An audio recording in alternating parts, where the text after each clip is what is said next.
And welcome back to another episode of the Self-Development with Tactics podcast. And today we are probably gonna go ahead with a book, but no, there's actually something else that I need to be doing. As far as I remember, I have not finished that, which is 29 Years by Eliason, which is like his 29th year in a nutshell or something along the lines, or called Lessons from Year 29. There we go. Where is it? There it is. I guess that escaping local maxima, zoom out. Easy is not always optimal, or no, ebb and flow. Let's actually start there. I don't know if I've stopped here, but it doesn't matter anyway. This concept was discussed in Working in Seasons and Reading Season. It doesn't make sense to try to work at a consistent pace at all year as the year and our energy levels change. Our work level and focus should adjust along with it. You might have periods of intense focus with very high output and then extended periods of rest and recuperation. Most of my very productive work tends to get done in a total of 1 to 2 months of the year. Theoretically, if I could isolate those time periods, I could work a lot less and relax a lot more. But we have to be careful about the naive interpretation of this cycle. Having periods of very high output does not mean the other periods are wasted. Those rest periods are what lay the groundwork for the bursts of productivity. If we force ourselves to have extremely high output every week, it is more likely that we'll just burn ourselves out or drain all our creativity. Which is good advice, very good advice, but I can't follow it, unfortunately. Cannot do so, for whatever reason.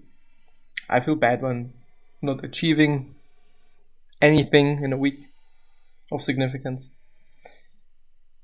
I don't know why, it's just a mindset thing, probably, just in my head. It should actually be fine to not achieve something or work as much as the last week or the week before and whatever. But still, I do want to have a certain feeling of productivity, a certain feeling. And when I'm not there, I'm unhappy. But I guess this level is man-made. I change it. I alter it. I decide what this level is. And so maybe when things are not going into the direction I want them to go, or when things are not like I want them to be, maybe I should just change the way I view things. The level that I'm assuming or having in my head that I want to achieve, get to, or whatever. But it is easily said, but not easily done. So I'm gonna just do whatever, just doing what I'm always doing. Kind of, probably. Anyway. There is a good analogy from Mastering the Market Cycle about pendulums. But whenever the pendulum is near either extreme, it is inevitable that it will move back towards the midpoint sooner or later. In fact, it is the movement toward an extreme itself that supplies the energy for the swing back. It's easy to look at one side of the pendulum and go, that is the good side. I want the arm to always be on that side, but the only way it gets to that side is by swinging there. When the pendulum is swinging back and forth, it ends up on that side effortlessly. Gravity works with you. If you try to permanently keep it on that side, you're constantly in a battle against gravity. I would rather have the forces of nature on my side than against me. Enjoying rest also requires having something to rest from. If we try to live a life of perpetual ease, we'll get restless or succumb to ennui. Whatever this means, ENNUI. We need those periods of intense focus and meaningful work so we have something to pour our potential energy into as it builds up at the opposite peak. This is what I mentioned before by achieving something meaningful in a week, so that also in that same week I can rest and not feel bad about resting. I still feel fulfilled. Cycles, tides, seasons, the natural world is full of these ebbs and flows. We want to fix everything to convenient timetables and calendars, but at the end of the day, we're animals too. We should embrace these shifts in energy rather than struggle against them. Which is difficult though, because people expect us to perform, people expect us to be at our best all the time.